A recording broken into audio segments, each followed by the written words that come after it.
confrère aujourd'hui décédé disait « Il faut éviter de faire du sacrement de pénitence et de réconciliation le paillasson des autres sacrements ».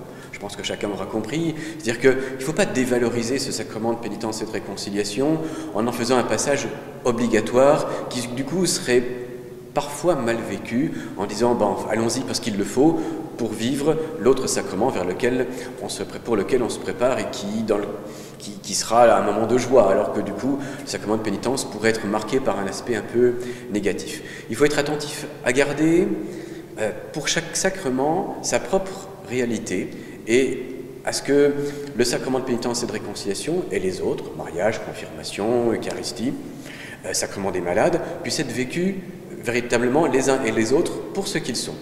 En revanche, puisque la question existe, comment articuler les sacrements, on peut se dire comment, dans un cheminement, un itinéraire, puisque c'est un des termes aujourd'hui en démarche catéchétique qui a du poids, comment dans un itinéraire, on va amener ceux qui cheminent à regarder comment Dieu les appelle à une conversion.